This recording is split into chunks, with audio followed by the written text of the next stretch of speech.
What is up going everybody? It's Solid Dude here. We're back with another video where today we're not gonna react to all of this. We're probably gonna react to like 10 maybe. 22 is so long. Maybe, depends how long we go. We'll go into like 20 minutes, maybe more. Is this just one song? What the fuck? Holy shit. 30 minutes. We'll react for like 30 minutes. I don't know how long that would be, but also I just wanna say I have a Discord server, man. You should join. The code to my Discord will be hold up in the link below. No, hold up, no. And like we have a set of rules right here, and then yeah, see 3 warnings, 24-hour mute, 2 24-hour mute kick from server, and then yeah, then you might get back in. It depends. Yeah, don't pin me, Johnny or Slade. If anyone does, they'll be kicked. If they do it again, they'll be banned. Yeah, basically these were the old rules. It only went up to 18.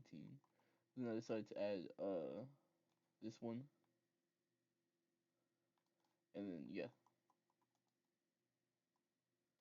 all that. Yeah. But, like then we have like fucking setups for everybody. We have pets. Okay, the fuck.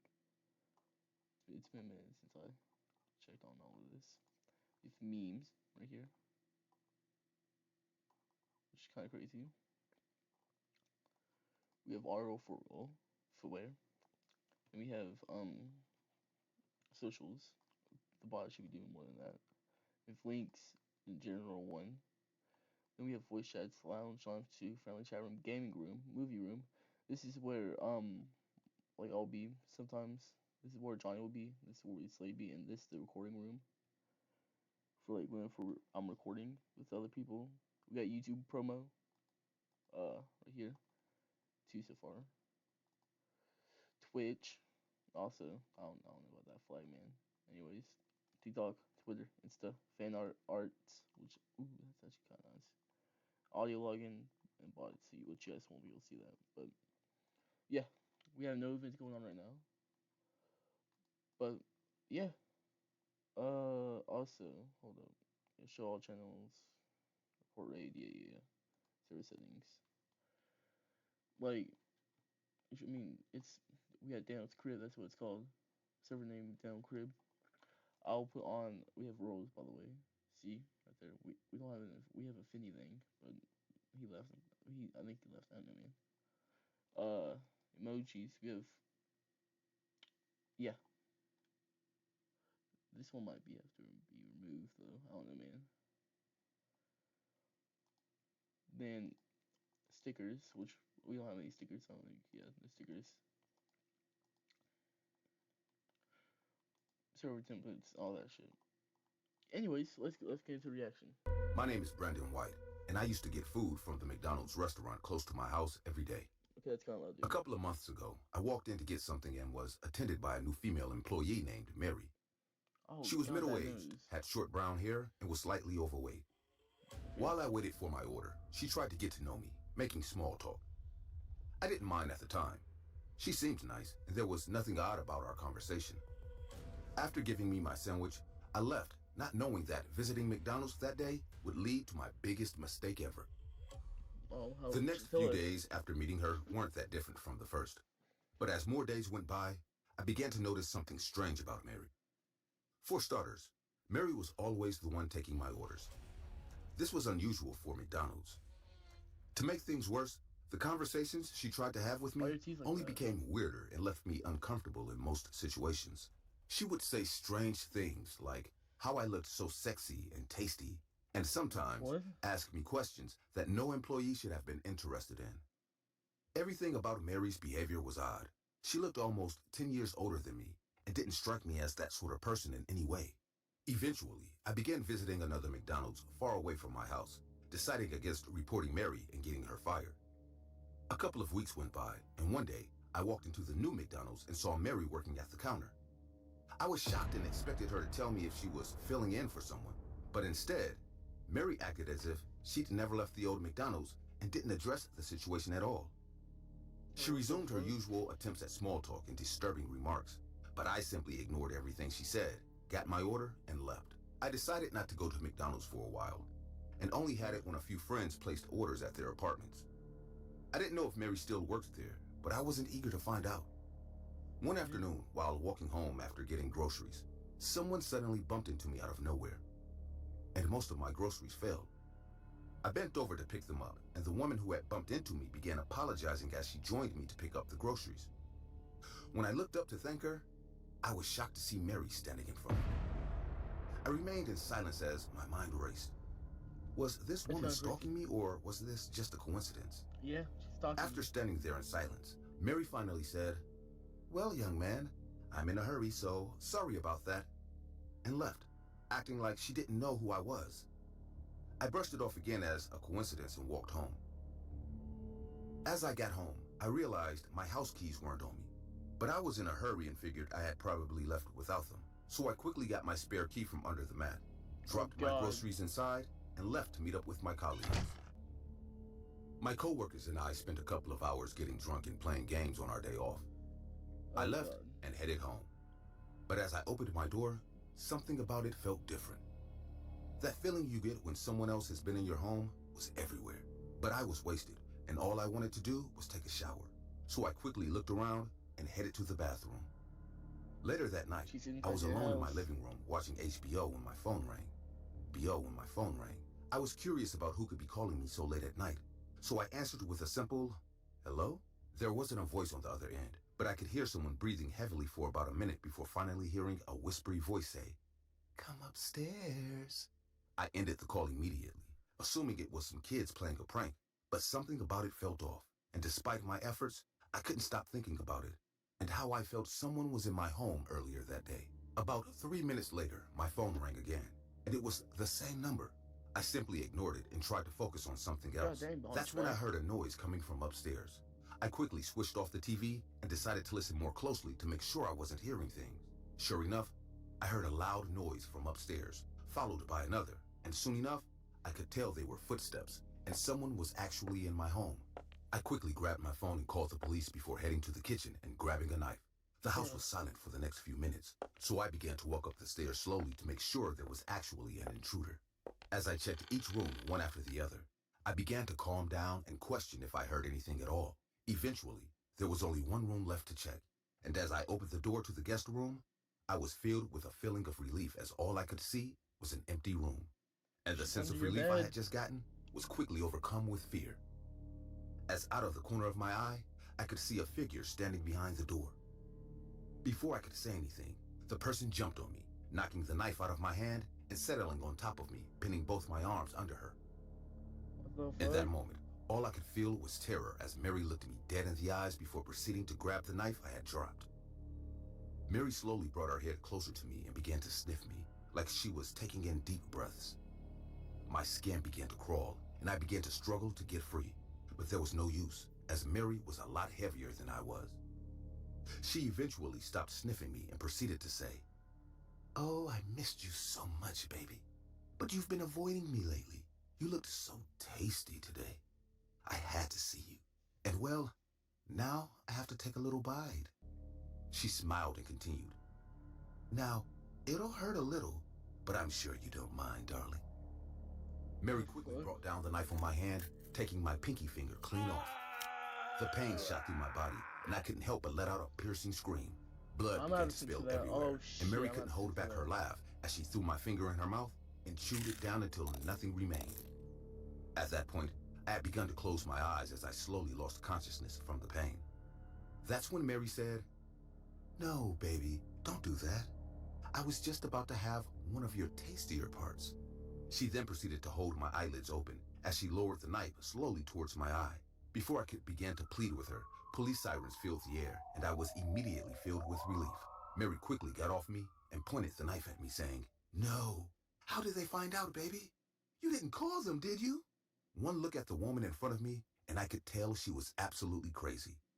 She began pacing the room and was visibly worried, so I decided it was better to play into her game than act out, as I already knew how far she was willing to go. I'm so sorry. I didn't know it was you waiting for me, so I called them. Just let me go down there and send them away, and I'll be right back. Mary looked at me with what seemed to be relief, and I could tell she truly believed what I had just said. She replied, Bruh. All right, honey, be quick now, and lowered the knife, letting me leave. I bolted downstairs with one thing in mind: get as far away from Mary as I could. As I stepped out of the house, I was met by a group of officers. They asked if anyone else was in the house before storming in and exiting with Mary in the next few minutes. Mary was taken away in tears as she screamed at me for betraying her and not keeping my word, confirming to the police that she was completely crazy. In the last few days, I've been informed by the authorities that Mary is wanted in several states for multiple counts of rape, assault, and suspicion of cannibalism. I was lucky enough to be the only one of her victims to survive her ordeal. What happened to the finger, huh? Wait, hold up. And suspicion of cannibalism. I was lucky enough to be the 1, 2, 3, 4, 5. Thought that pinky got cut off. The only one of her victims to survive her ordeal. That encounter still keeps me up at night, and I haven't been able to stop thinking about the first time I met Mary in McDonald's. I hope my story has helped you all realize that we really know nothing about the people who serve us and our families at McDonald's.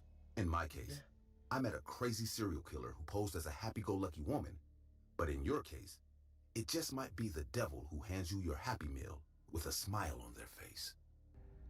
Hello, everyone. We are thrilled that you have been enjoying our videos. Your support means the world to us.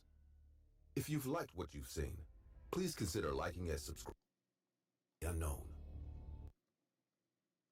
Moments of happy days when the story I'm about to tell you was just before Christmas. In those days when we were getting ready for the holidays, and it was all happy times. What neither I nor my children expected was that those moments of happiness would be interrupted because we had an appointment with the unknown. Something we didn't understand at the time, and still don't today, was stalking us. And you know what? It still is. If you don't know what you're up against, how can you defeat it? True. It all started on a snowy day. During those days, we decided to take a mini vacation and went to my parents' country house.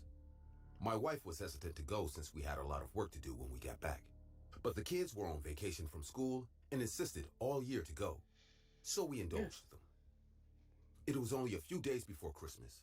We had already put up the Christmas tree and decorated our house in town. But the cabin still lacked some Christmas spirit. We brought some decorations to beautify the cabin a bit, but to my surprise, my parents had left us something. A human-sized Santa Claus. It looked like an animatronic, but it was very strange. It was too thin. Normally, Santa Clauses are similar to the real Santa, fat with a huge smile. But there was something weird about this one. His look was tethered. He looked like some Santa Claus out of some child's nightmares. I was about to put it away, but my kids saw it at the same time I did, and for some reason, they liked it. Kids really do have the weirdest tastes. Yeah, we do. Other than that, the day continued as normal. We spent the evening watching movies and eating something as a family. The kids seemed very entertained, and my wife and I were very happy about it. Nothing prepared us for what would happen the next day. After spending the night sleeping comfortably, a scream woke my wife and me at the same time. It was the scream of one of our children. As soon as we woke up, we both looked out the window where the scream was coming from. My two children were outside, running through the snow, running away from someone. When I looked back a little further, I clearly saw their attacker. No, it couldn't be true. It was the Santa Claus animatronics I had put up yesterday. This didn't make any sense. As I watched him run in the direction of my children, I could see him walk very naturally. This was not an animatronic or anything like that. It moved like a human, but it was so thin, who could fit into that costume? I told my wife to call the police as soon as possible while I went to get our children and protect them from their attacker. At that point, I didn't care about bundling up or getting a gun. I had to go as soon as possible. As soon as I got out, I did not go in the direction of my children, but towards my attacker, who for some reason was not running, but only walking in the direction of my children. Bruh. I don't know what this being Bro, was that- or that why guy's it was so attacking my ugly. children, Holy shit. but I knew I had to do something to stop it. With all my strength, I threw myself at him. I still thought that all this must have some explanation. Maybe it was a person disguised as a Santa. Yes, that must be it. That was the only logical explanation. Yeah. A little see that now? confident from the lie I fed myself, I tried to take him down, but that's when despair and desolation took over my whole body. When I was just a few inches away from him, about to knock him down, I was overcome with a horrible feeling of fear and sadness that prevented me from moving forward. Defeated and crying, I fell to the ground, clutching my chest from the pain I felt. This was not the pain of a physical attack. It was not the pain of an illness. It was the pain one feels when one is very nervous or sad. Santa simply ignored me and kept walking in the direction of my children. Whatever it was, he was aware of what was happening to me.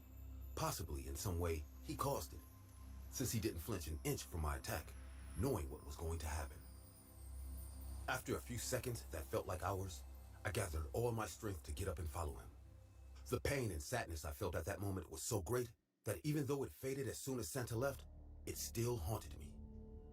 For me, I would have stayed on the ground surrounded by ice crying, but I couldn't afford the luxury. That being was after my children, and I wouldn't let them feel for a second what I felt at that moment, or worse. Yeah. I got up and ran as fast as I could through the ice. My children and Santa were already far away in the forest, but the sound of their screams guided me on the right path. With every centimeter I ran, I could feel that horrible feeling taking over my body again. The pain in my chest was getting bigger and bigger. I couldn't be far away. The screams became closer than ever until, crying against a tree, I found my two children. In front of them, the strange figure walked slowly in their direction. As soon as I saw this image, I turned to Santa Claus. You would think that nothing had changed from the last time I did it and ended up on the ice crying, but for me, everything had changed. This time, I was watching as the strange being was about to attack my children, and at that moment, I didn't care about anything but protecting them. I ignored the pain, the fear, the sadness, the cold. All I could see was this thing approaching my children. With a war cry, I lunged at it and knocked it to the ice. Blinded by rage, I didn't realize what was really going on. I was just hitting an empty Santa Claus doll. All the feeling of fear and desperation had vanished the moment I made contact with them. Now I was doing nothing more than hitting an inanimate object while my children cried beside me. When I realized this, I stepped aside and went to hug my children while Santa stood destroyed next to us. It was all over. Once we got back, I threw all the parts of that Santa Claus in the trash and put a new one once we got home. I'll be honest with you, the new Santa Claus didn't last more than 2 days. Maybe I was still a little paranoid, but I could swear that every once in a while, it felt like it wasn't in the same position I left it in. As if his head or limbs were moving when no one was watching. Also, I couldn't shake this feeling. This feeling of paranoia that when I was near him, I was constantly being watched.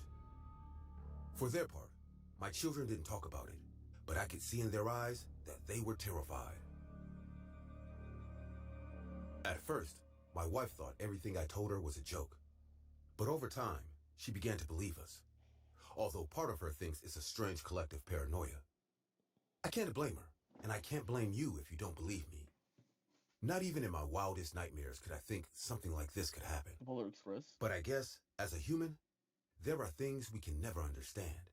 Yeah. And you know what? It's okay. I don't want to understand what happened that day. I just don't want it to happen again. I just want my family to be safe. I'm straight. So basically, Working at Burger Santa Claus was a pedophile. That's kind of crazy. King was an average job We're for a gonna guy like watch me. more stories, actually. Often the nights were quiet, with only a handful of customers coming in for a quick dinner before closing. But on that particular night, the story I'm about to tell you was anything but I ordinary. kind of want some Burger King now. Holy shit. I was alone on the night shift, as usual, and the clock read 10 p.m. when it all started. Dun, dun, dun. The night was cold and dark, and the rain was pounding on the windows of the restaurant. creating a gloomy atmosphere.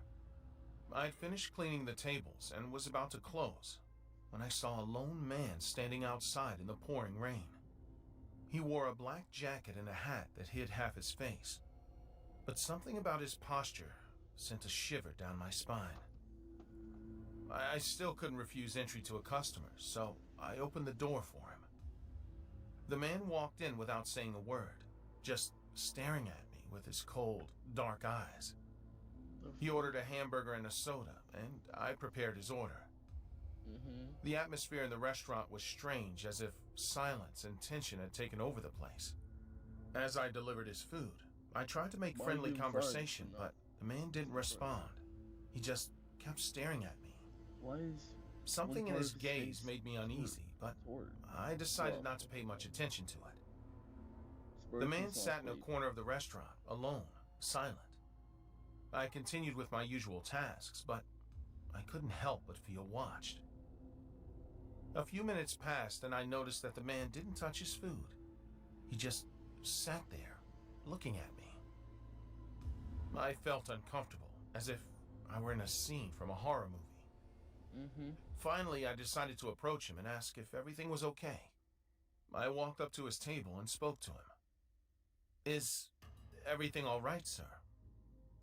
The man looked up, but instead of answering, he smiled in a disturbing way.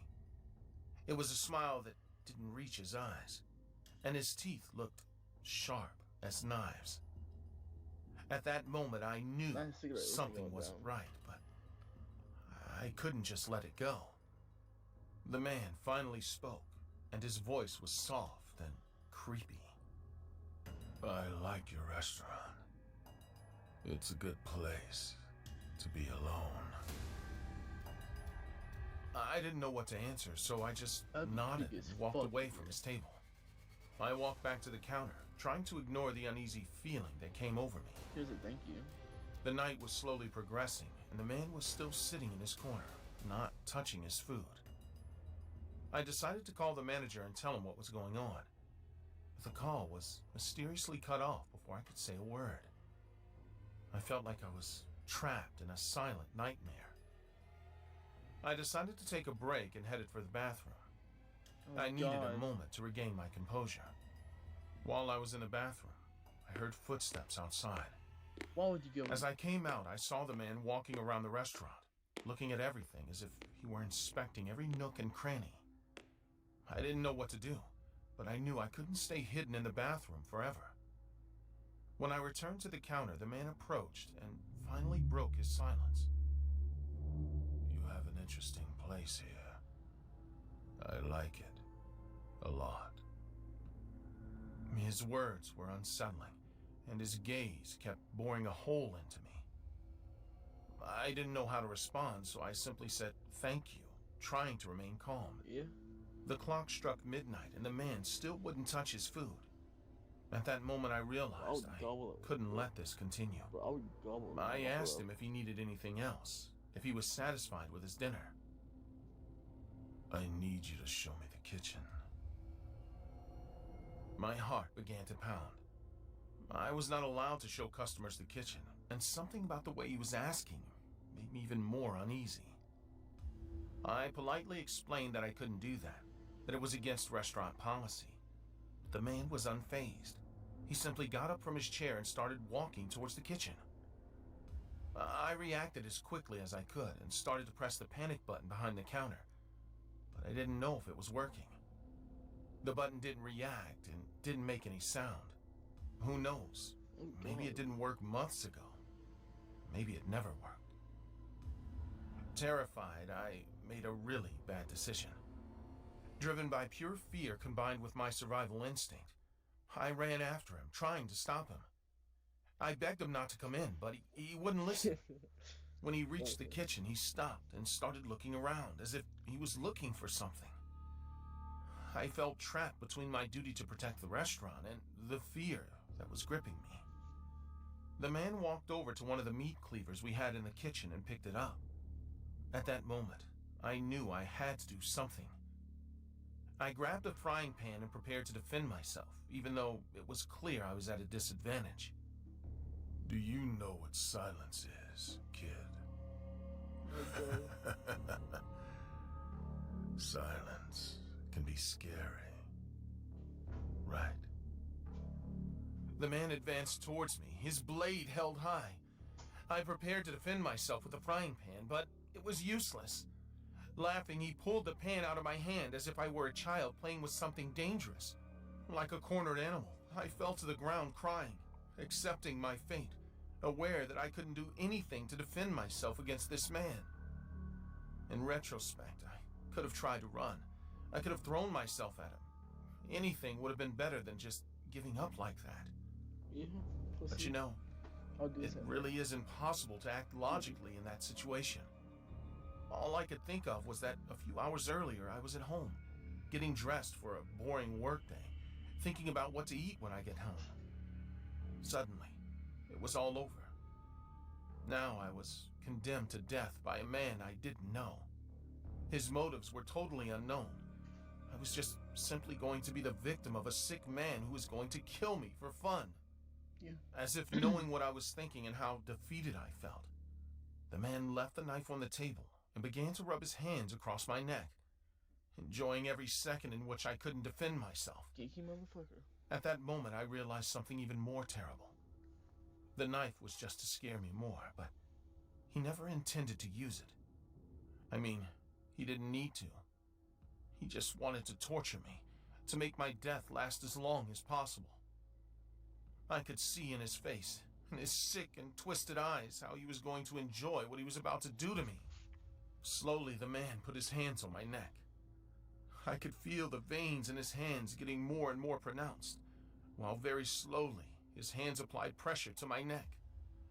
Little by little, I began to lose my breath. The force in his hands was getting stronger and stronger. What would happen first? Would I die of suffocation? Would my neck break? All I could think about was my family, my girlfriend, my pet. Oh. What were they doing right now? Could they have imagined that I was about to die? Although you have kids. No wonder. My vision started to get blurrier. I was fainting. But then, suddenly, the sound of police sirens became audible outside. The man stopped and listened. For a moment, the tension in the kitchen vanished. Police lights flashed outside, and we heard the officers enter the restaurant. The officers approached the man and detained him. Apparently, the emergency button worked and alerted my boss, who saw on the cameras everything that was going on. The man was arrested and taken out of the restaurant in handcuffs. He didn't say a word as he was led away, but his cold stare and disturbing smile remained etched in my mind. After he was taken away, calm returned to the restaurant. My manager arrived soon after, concerned and relieved at the same time. I explained what had happened, and he thanked me for taking steps to protect the place.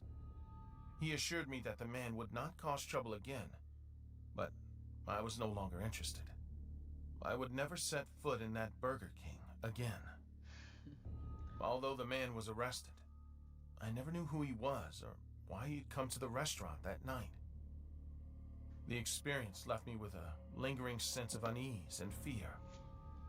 The silence and the look of the psychopathic man stayed with me long after he was taken away. Okay, yeah, we have That night of terror at Burger King was an experience I'll never forget.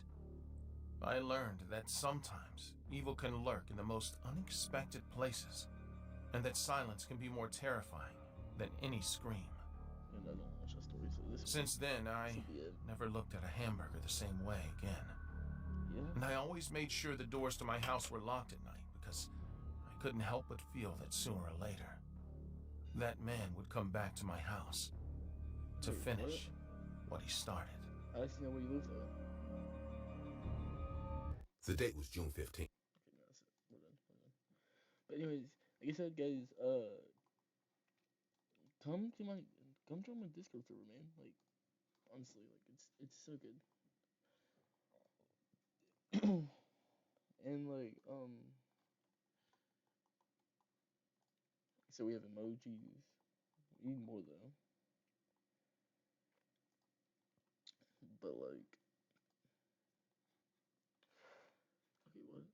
But yeah, like, dinner per minute. Like, come on, guys.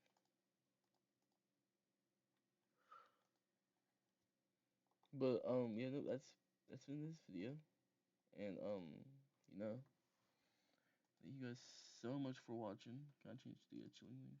No, I can't. But yeah, no, thank y'all so much for watching. And that's been this video. Saludos.